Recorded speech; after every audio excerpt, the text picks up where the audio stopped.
Hello students, welcome to my YouTube channel. तो आज हमारा टॉपिक है अकाउंटिंग इक्वेशंस के। हम लोग न्यूमेरिकल्स डिस्कस करेंगे।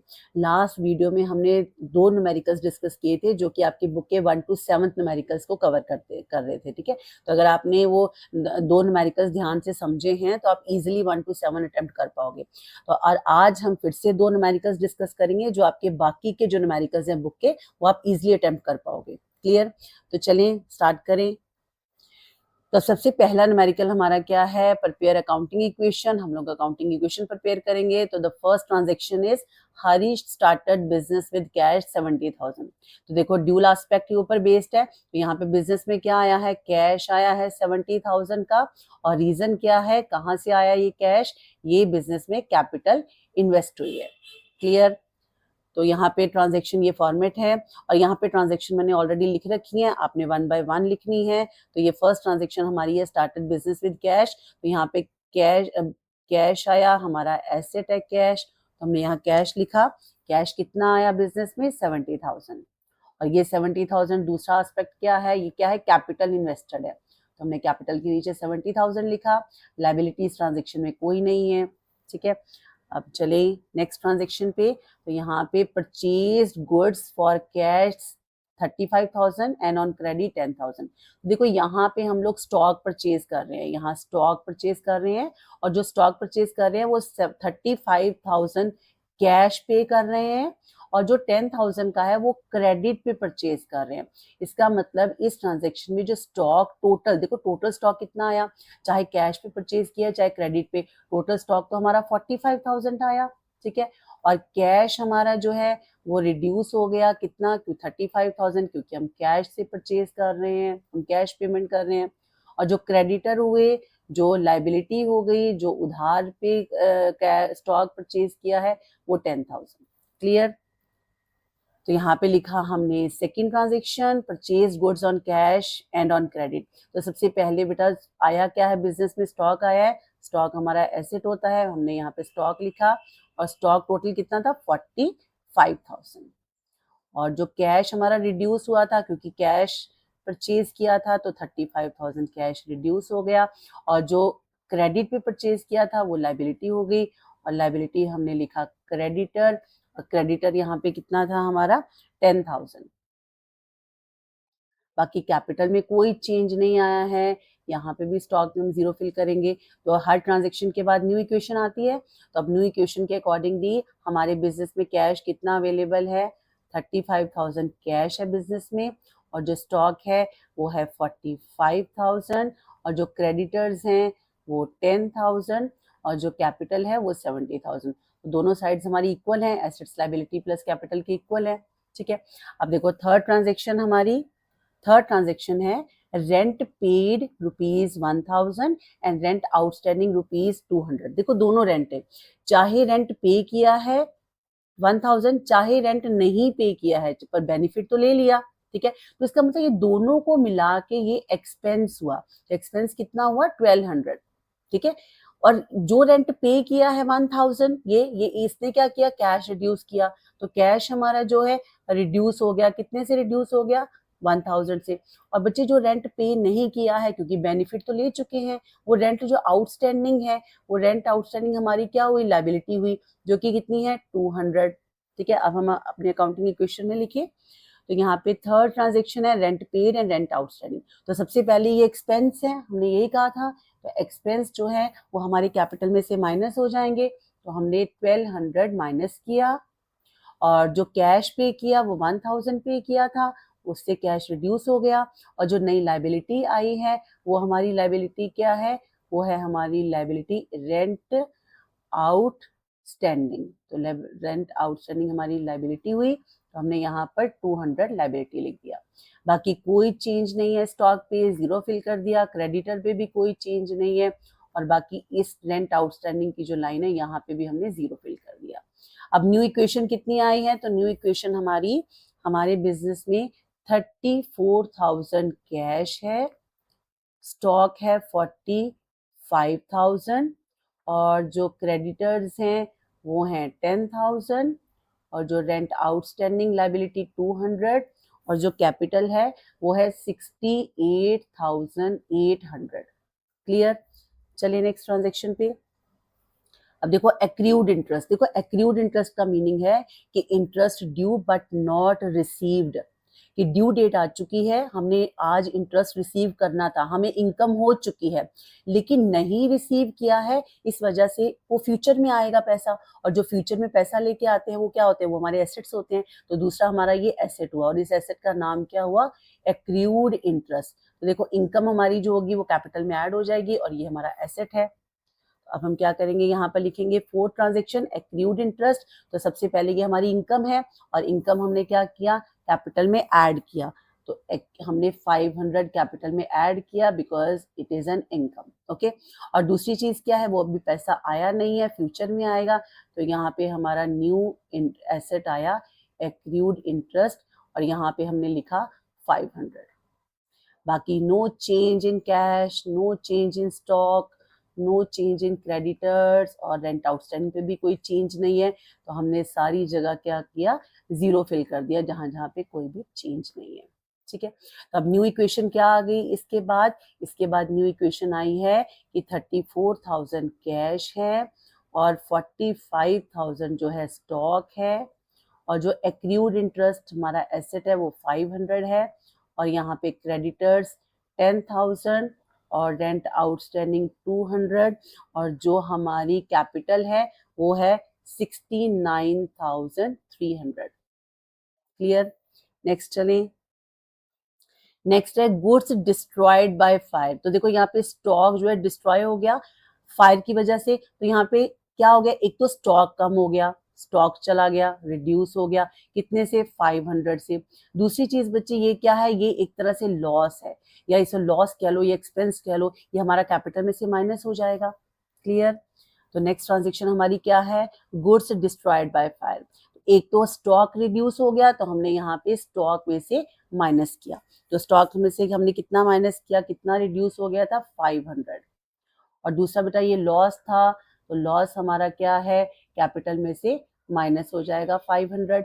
बाकी नो चेंज, नो चेंज, बाकी कैश में no change, stock accrued interest में नो चेंज। ठीक है, तो नई इक्वेशन हमारी क्या आ गई कि 34,000 हमारा कैश है और जो हमारा स्टॉक है वो है हमारा 44,500 रह गया स्टॉक, और एक्रूड इंटरेस्ट 500 और जो क्रेडिटर्स हैं वो 10,000 और जो रेंट आउटस्टैंडिंग है 200 और जो हमारी कैपिटल है, कैपिटल हमारी कितनी रह गई, कैपिटल हमारी है गुड डिस्ट्रॉय की वजह से 68,800। क्लियर। ठीक है, उसके बाद हम नेक्स्ट ट्रांजेक्शन पे चलें। Bought refrigerator for personal use. तो यहाँ पे पर्सनल यूज के लिए रेफ्रिजरेटर परचेज कर रहे हैं। अब देखो यहाँ पे पर्सनल यूज वर्ड यूज हुआ है, इसका मतलब पर्सनल यूज में ड्राइंग हुई। ठीक है, तो यहाँ पे एक तो कैश यूज हो रहा है बिजनेस का, मतलब कैश बिजनेस में से रिड्यूस हो गया। क्लियर। और दूसरा बच्चे पर्सनल यूज के लिए, तो वो पर्सनल यूज वर्ड मीन्स वो ड्राइंग होगी जो कि हमारी कैपिटल में से माइनस हो जाएगी 6,000। क्लियर। चलिए आगे। तो यहाँ पे हमने 6 ट्रांजेक्शन लिया, bought refrigerator for personal use. तो बच्चे सबसे पहले कैश रिड्यूस हुआ 6,000 के साथ और दूसरा वो ड्राइंग है, तो ड्राइंग हमारी कैपिटल में से रिड्यूस हो गई 6,000 के साथ। और यहाँ पे कोई इफेक्ट नहीं हुआ, वहां पे हम क्या करेंगे, जीरो फिल कर देंगे। यहाँ पे हर सब जगह हमने जीरो किया। अब यहाँ पे न्यू इक्वेशन क्या आ गई, अब हमारे बिजनेस में कैश कितना है, कैश है 28,000 और जो स्टॉक है वो है 44,500 और जो एक्रूड इंटरेस्ट है वो 500 और जो क्रेडिटर्स हैं वो हैं 10,000 और जो रेंट आउटस्टैंडिंग हो गया वो है 200 और जो हमारी कैपिटल है, कैपिटल रह गई 62,800। क्लियर। नेक्स्ट चलें। तो देखो नेक्स्ट ट्रांजेक्शन में क्या है, sold goods for cash costing ₹10,000 and credit costing ₹15,000 both at a profit 20%। तो देखो यहाँ पे पहले तो स्टॉक रिड्यूस हुआ है, ये देखो। अब ये स्टॉक पहले हम क्लियर कर लेते हैं कि स्टॉक कितना रिड्यूस हुआ है। तो देखो चाहे कैश सेल हुई है चाहे क्रेडिट सेल हुई है, टोटल स्टॉक हमारा कितना रिड्यूस हुआ है 25,000। क्लियर। अब देखो जो कैश सेल है उस पे भी 20% प्रॉफिट अर्न किया है और जो क्रेडिट सेल है उस पे भी 20% प्रॉफिट है। तो पहले हम ऐसा करते हैं, यहाँ पे वर्किंग नोट पे हम लोग यहाँ पे कैश सेल लिखते हैं। तो कैश सेल की बात करें तो जो हमने स्टॉक कैश में सेल आउट किया है उसकी कॉस्ट कितनी है, उसकी कॉस्ट है 10,000। ठीक है, कॉस्ट दिया हुआ है। यहाँ पे हमने प्रॉफिट ऐड किया, तो जब हमने प्रॉफिट कितना अर्न किया है, इस पे प्रॉफिट अर्न किया है 20%। तो यहाँ पे हम 20% की अगर बात करें तो ये आता है 2,000। तो इसका मतलब कैश सेल जो हुई है वो हुई है 12,000 की। क्लियर। अब हम क्रेडिट सेल पे आ जाए, तो यहाँ पे मैंने लिखा क्रेडिट सेल। तो जो स्टॉक हमने क्रेडिट पे सेल आउट किया है उसकी कॉस्ट कितनी थी, उसकी कॉस्ट थी 15,000। और प्रॉफिट पे अर्न किया है, तो प्रॉफिट हम लोग प्रॉफिट पे सेल किया है तो प्रॉफिट हम लोग लिखेंगे 15,000 का अगर 20% हम फाइंड करें तो आता है 3,000 प्रॉफिट कमाया है। तो मतलब 18,000 का जो है स्टॉक क्रेडिट पे सेल हुआ है। ठीक है। अब देखो यहाँ पे ये 12,000 जो है, यहाँ पे तो कैश हमारा इंक्रीज हो रहा है, कैश आएगा। और ये जो 18,000 है जो क्रेडिट सेल हुई है वो भी कैश नहीं आया, लेकिन उस पर्सन को हम क्या कहेंगे, डेटर, वो भी हमारा एसेट होगा। और उसके बाद ये जो 2,000 प्रॉफिट अर्न कैश सेल पे है और 3,000 प्रॉफिट जो है क्रेडिट सेल पे है, तो ये हमारा क्या हुआ, ये हमारा प्रॉफिट हुआ टोटल 5,000 का, जो कि कैपिटल में ऐड हो जाएगा। क्लियर। तो यहाँ पे हमने लिखा 7 ट्रांजेक्शन सोल्ड गुड्स। तो देखो सबसे पहले हम क्या करेंगे, अपना स्टॉक रिड्यूस करेंगे। तो स्टॉक हमारा 25,000 के साथ रिड्यूस हुआ था। कैश जो आया था वो आया था हमारा 12,000 कैश आया था। और जो क्रेडिट सेल हुई थी उसकी वजह से एक नया एसेट आया था जिसको हम लिखेंगे डेटर।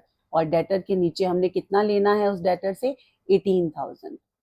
और उसके बाद जो प्रॉफिट हुआ था वो प्रॉफिट हम लोग क्या करेंगे, ऐड करेंगे कैपिटल में। तो हमने 5,000 ऐड किया।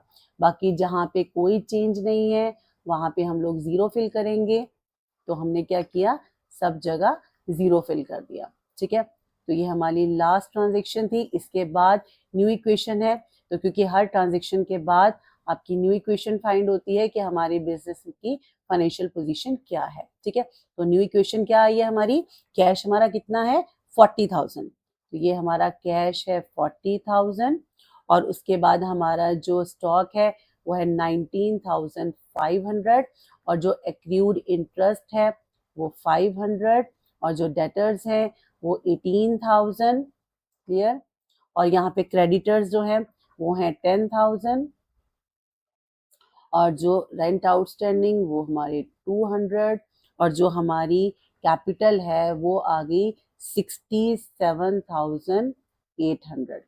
और देखा जाए तो दोनों साइड का जो टोटल है वो आ गया 78,000। और यहाँ पे भी 78,000। तो एसेट्स हमेशा लाइबिलिटी प्लस कैपिटल के इक्वल रहते हैं। तो सेकंड न्यूमेरिकल है हमारा शो एंड अकाउंटिंग इक्वेशन। अब देखो फर्स्ट ट्रांजेक्शन है, D Mahapatra commenced business with cash 50,000, rupees 1 lakh by cheque लेके आया है वो। और जो स्टॉक है 60,000 और मशीन 1 लाख और फर्नीचर 50,000। तो इस तरह से ये जो ऑनर है वो कैश के साथ साथ एसेट्स भी लेके आया है। ठीक है। और सबको मिला के हमारा कैपिटल होगा। तो हम इसे कैसे हैंडल करेंगे यहाँ पर, तो देखो सबसे ट्रांजेक्शन्स लिख रखी हैं, आपने 1 बाय 1 लिखनी है। यहाँ पे फर्स्ट ट्रांजेक्शन है started business with cash and assets. तो सबसे पहला जो हमारा एसेट है वो हमारा क्या है, कैश। सेकंड वो चेक भी लेके आया था ऑनर, तो हम उसे लिखेंगे बैंक। और तीसरा हमारा क्या था, स्टॉक आया था, तो हम उसे लिखेंगे स्टॉक। और उसके बाद मशीन भी लेके आया है वो ऑनर, तो हमने यहाँ पे मशीन लिखा। और फर्नीचर भी आया है। ठीक है। तो यहाँ पे फर्नीचर लिखा। तो कैश कितना इन्वेस्ट हुआ है, कैश हुआ है 50,000 इन्वेस्ट। और बैंक जो है, बैंक में कितने का चेक था, 1 लाख। तो हमने यहाँ पे लिखा 1 लाख। स्टॉक जो था वो था 60,000, यहाँ पे लिखा 60,000, ये 60,000 है। और मशीन जो है वो है 1 लाख, तो हमने मशीन के नीचे लिखा 1 लाख। और जो फर्नीचर है वो है 50,000, तो यहाँ पे 50,000। और सबको मिला के क्या बन गया, सबको मिला के हुआ, मतलब जो स्टार्टिंग में कैश और एसेट्स इन्वेस्ट कर रहे हैं उसे कैपिटल कहेंगे। तो ये हमारी लायबिलिटी में कोई चेंज नहीं हुआ। ठीक है, नेक्स्ट ट्रांजेक्शन पे आ जाए। तो देखो नेक्स्ट ट्रांजेक्शन में कह रहे हैं कि 1/3 of the above goods, above goods मतलब ये जो 60,000 की बात कर रहे हैं, ये जो स्टॉक है इसका जो 1/3 है वो सेल किया और उस पर प्रॉफिट 10% अर्न किया। ठीक है, और half of the payment received in cash, half cash में रिसीव किए और हाफ इसका मतलब क्रेडिट सेल हुई है। ठीक है, तो सबसे पहले तो हम देखेंगे यहाँ पे जो स्टॉक है वो कितना सेल आउट हुआ है। तो देखो देखो स्टॉक हमारे पास ऑलरेडी कितना था, 60,000 का स्टॉक था। ठीक है, और उसमें जो सेल हुआ है स्टॉक वो कितना हुआ है, तो 60,000 का 1/3 जो है वो सेल आउट हो गया। इसका मतलब 20,000 का स्टॉक जो है वो सेल हुआ। तो ये जो 20,000 है ना, ये हमारा स्टॉक जो है रिड्यूस हो जाएगा। ठीक है, अब हम बात करें जो स्टॉक रिड्यूस हुआ सेल हुआ है उसकी कॉस्ट कितनी थी, 20,000, और उस पे जो प्रॉफिट अर्न किया है वो हम ऐड कर देंगे। तो जो प्रॉफिट है उसका वो है 20,000 पे 10% प्रॉफिट है। तो 10% प्रॉफिट का मतलब क्या हुआ, 2,000। तो देखो यहाँ पे 2,000 प्रॉफिट मतलब कि 22,000 की सेल हुई है। और देखो 22,000 में हाफ जो है वो तो कैश रिसीव हुआ है और जो हाफ है वो हमारा क्रेडिट सेल है। मतलब ये हमारा कैश आया और ये जो है नया एसेट मीन डेटर, वो पर्सन फ्यूचर में पैसा वापस करेगा। क्लियर, तो उसके बाद ये जो प्रॉफिट हुआ है 2,000, ये हमारा क्या हुआ है, ये हमारा प्रॉफिट है। और प्रॉफिट हमें पता है कि क्या होता है, कैपिटल में ऐड होता है। क्लियर, चलिए आगे।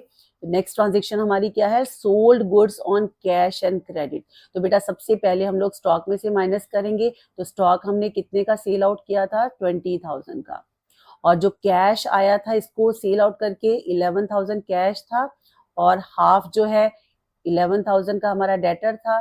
न्यू एसेट मतलब डेटर्स लिखेंगे यहाँ पे डेटर कितने का है, 11,000। क्लियर, और जो कैपिटल में जो प्रॉफिट था वो ऐड हो जाएगा 2,000, तो यहाँ पे हमने कैपिटल ऐड किया। क्लियर, और बाकी में कोई चेंज नहीं आया, बैंक में कोई चेंज नहीं है, कोई चेंज नहीं है, मशीन पे, फर्नीचर पे या लाइबिलिटी पे यहाँ पे कोई अराइज नहीं हुई है। तो न्यू इक्वेशन हमारी क्या आ गई कि हमारे पास कैश अब कितना अवेलेबल है, 61,000 कैश है और बैंक में कितना है, 1 लाख हमारा बैंक में है और हमारे पास स्टॉक कितना रह गया, 40,000, क्योंकि 20,000 सेल हो गया।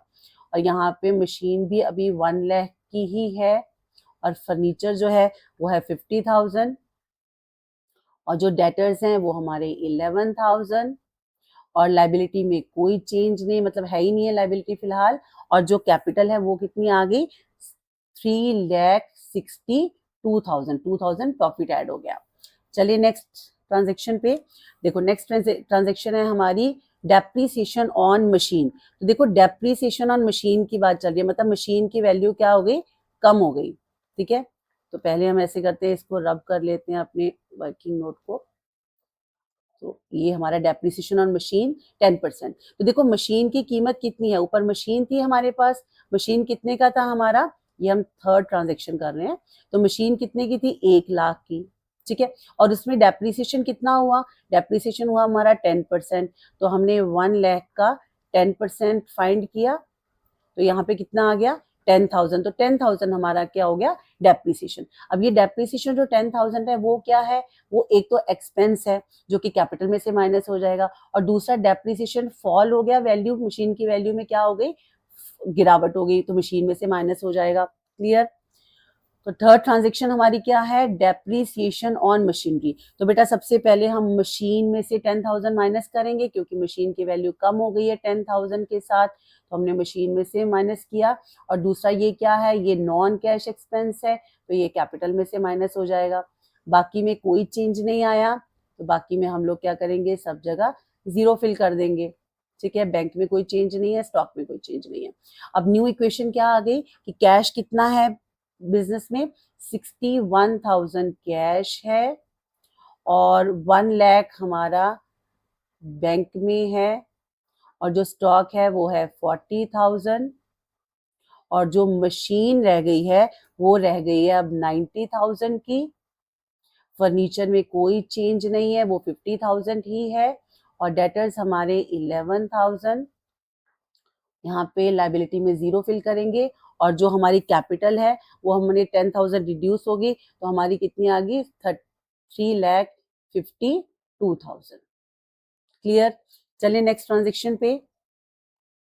तो नेक्स्ट ट्रांजेक्शन है हमारी cash withdraw for personal use. देखो फोर्थ वन, पर्सनल यूज के लिए कैश विड्रॉ किया, इसका मतलब एक तो हमारा कैश रिड्यूस हो गया 10,000 के साथ, ऊपर से पर्सनल यूज है तो इसका मतलब ये क्या हो गया, ये ड्राइंग हो गया जो कि हमारी कैपिटल में से माइनस हो जाएगी। तो यहाँ पे हमने लिखा fourth transaction withdraw for personal use. तो सबसे पहले क्या हुआ, कैश रिड्यूस हो गया, ठीक है 10,000, और ऊपर से वो ड्राइंग है तो ड्राइंग हमारी क्या होगी, कैपिटल को रिड्यूस कर दिया उसने, तो यहाँ पे हम 10,000 ड्राइंग कैपिटल में से माइनस करेंगे, बाकी पे कोई इफेक्ट नहीं है तो वहां पे हम लोग सब जगह 0 फिल कर देंगे। क्लियर। अब देखिए हमारी न्यू इक्वेशन कैसी है।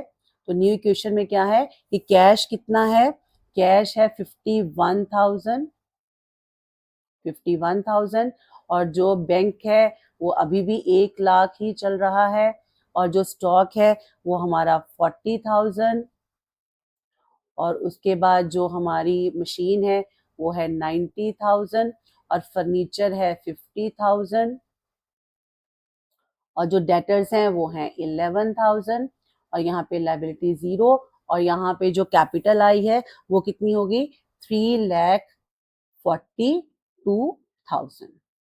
क्लियर। नेक्स्ट चले। तो बच्चे नेक्स्ट है हमारा इंटरेस्ट ऑन ड्राइंग।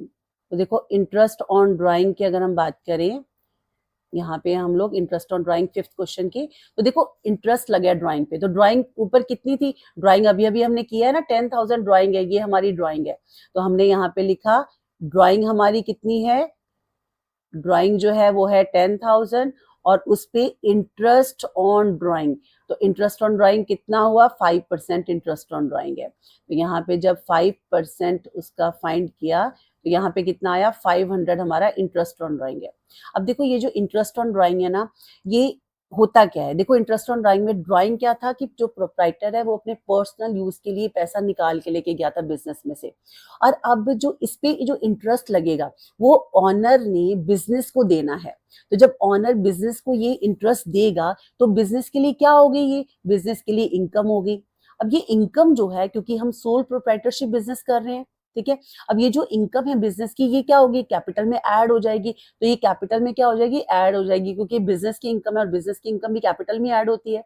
और दूसरे अगर ऑनर के पॉइंट ऑफ व्यू से सोचा जाए तो ऑनर क्या है, ये इंटरेस्ट दे रहा है बिजनेस को, तो उसके लिए ये क्या है, ये एक्सपेंस है, तो दूसरा क्या हो गया, ये एक्सपेंस भी है ऑनर के पॉइंट ऑफ व्यू से, तो ऑनर का एक्सपेंस है इसलिए वो कैपिटल में से माइनस हो जाएगा।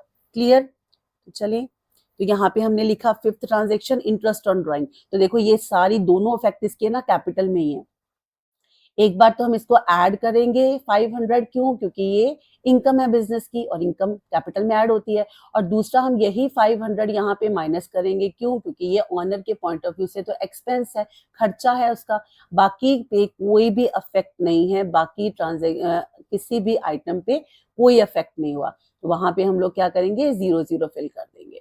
ठीक है, और अब हमारी न्यू इक्वेशन क्या आई है कि हमारे पास कैश जो है वो कितना है 51,000, सेम ही रहा लास्ट ट्रांजेक्शन की, क्योंकि जो कैपिटल में अफेक्ट होगा वो भी न्यूट्रल ही हो जाएगा, क्योंकि 500 ही माइनस हुआ और 500 ही हमारा प्लस हुआ, तो ये हम लिखेंगे फर्नीचर भी हमारा यहाँ पे 50,000 ही है, और जो डेटर्स हैं वो भी 11,000 है, और यहाँ पे 0 लाइबिलिटी, और हमारा जो कैपिटल है वो वही रहा 3,42,000। क्लियर। नेक्स्ट ट्रांजेक्शन पे चले। तो बच्चे नेक्स्ट ट्रांजेक्शन हमारी है sold goods to Gupta for 10,000। देखो 10,000 की जो गुड्स हैं वो हमने स्टॉक सेल आउट किया है गुप्ता को, मतलब यहाँ पे क्रेडिट की बात चल रही है, और received a bill receivable for the same amount 3 month. अब देखो गुप्ता ने पैसा देना है, वो डेटर हुआ, लेकिन गुप्ता ने क्या किया, बिल बना के दे दिया। ठीक है, तो इसका मतलब एक तो हमारा स्टॉक रिड्यूस हो गया, और दूसरा हमारे पास क्या है, अभी पैसा आया नहीं है, फ्यूचर में आएगा, लेकिन फ्यूचर में वो जो एसेट है उसका नाम हम लेकर रखेंगे बिल रिसीवेबल, क्योंकि बिल बना के दिया है। ठीक है, तो ये भी हमारा क्या हुआ, एसेट हुआ। तो करिए ट्रीटमेंट इसकी। तो यहाँ पे लिखा सोल्ड गुड्स हमने लिखा, तो यहाँ पे सबसे पहले तो स्टॉक रिड्यूस हो गया। तो स्टॉक हमारा कितना रिड्यूस हो गया, हमने यहाँ पे लिखा 10,000 स्टॉक हमारा रिड्यूस हो गया। और कैश नहीं आया इसको सेल करके, ये हमारा न्यू एसेट आया है जिसको हम क्या लिखेंगे, बिल रिसीवेबल लिखेंगे। और यहाँ पे हम 10,000 as a bill receivable record करेंगे। ठीक है, बाकी और कोई चेंज नहीं है, तो बाकी में हम लोग यहाँ पे सब जगह जीरो फिल कर देंगे, क्योंकि कोई चेंज आया ही नहीं है, ना ही कोई कैपिटल में चेंज आया है। ठीक है, और इस लाइन पे भी हम लोग बिल रिसीवेबल की जो लाइन है उस पर भी हम लोग जीरो फिल कर देते हैं, ताकि हम इजिली ऐड कर सकें। क्लियर है। अब न्यू इक्वेशन क्या आ गई हमारी, न्यू इक्वेशन हमारी फिर से कैश जो है, क्योंकि कैश में तो सेल हुआ नहीं था, तो ये 51,000 ही रहा। और जो हमारा बैंक है वो 1 लाख है, और जो स्टॉक है अब वो हमारा हो चुका है 30,000 का। बाकी में तो कोई चेंज नहीं है, तो वही रहेंगे जो पहले थे, कि फर्नीचर भी हमारा 50,000 का ही है, और डेटर भी हमारे 11,000 है। ठीक है, ये 11,000 है। और ये बिल रिसीवेबल जो कि न्यू एसेट आया है ये 10,000, और यहाँ पे लायबिलिटी 0, और जो कैपिटल है वो भी हमारी क्या रही, 3,42,000। क्लियर। चलिए नेक्स्ट ट्रांजेक्शन पे। तो देखो नेक्स्ट 7th है हमारी, received 10,000 from Gupta against bill receivable on maturity. तो देखो 3 मंथ्स के लिए बिल बना था, और 3 मंथ के बाद बिल रिसीवेबल जो था, पैसा रिसीव हो गया, 10,000 अमाउंट रिसीव हो गया, इसका मतलब कैश आ गया। ठीक है, तो हम कैसे ट्रीट करेंगे इसको, यहाँ पे received cash against bill receivable. तो कैश आया हमारा, मतलब पेमेंट उसे मेच्योरिटी पे बिल की पेमेंट हो चुकी है, तो यहाँ पे हमारा कैश आया, यहाँ पे हम लिखेंगे 10,000। और बच्चे क्योंकि बिल की पेमेंट हो चुकी है, तो यहाँ पे बिल में से क्या हो जाएगा, 10,000 माइनस हो जाएगा, क्योंकि बिल रिसीवेबल अब खत्म हो गया। ठीक है, बाकी पे कोई इफेक्ट नहीं है। ठीक है, तो बाकी पे हमने क्या कर दिया, सब जगह जीरो फिल कर दिया, यहाँ पे भी जीरो और कैपिटल के नीचे भी जीरो। अब हमारी न्यू इक्वेशन क्या आई है, तो न्यू इक्वेशन में हम देखें तो न्यू इक्वेशन में 61,000 जो है कैश है, और 1 लाख जो है बैंक में है, और जो स्टॉक है वो है 30,000, और जो मशीन है वो है 90,000, और फर्नीचर हमारा सेम रहा 50,000। जो डेटर्स हैं वो हैं 11,000, ठीक है, ये 11 है बच्चे। ठीक है, और यहाँ पे जो बिल रिसीवेबल है वो जीरो हो गया, और यहाँ पे लायबिलिटी भी जीरो है, और यहाँ पे जो हमारी कैपिटल है वो आई 3,42,000। तो दोनों का जो दोनों साइड्स का जो टोटल होगा वो हमारा 3,42,000 ही होगा। तो क्लियर बच्चे ये न्यूमेरिकल। तो अब नेक्स्ट वीडियोस में हम लोग अगला टॉपिक करेंगे अकाउंटिंग इक्वेशन का। तो नेक्स्ट वीडियोस के लिए चैनल को सब्सक्राइब करें और वीडियो को लाइक करें। Thank you so much.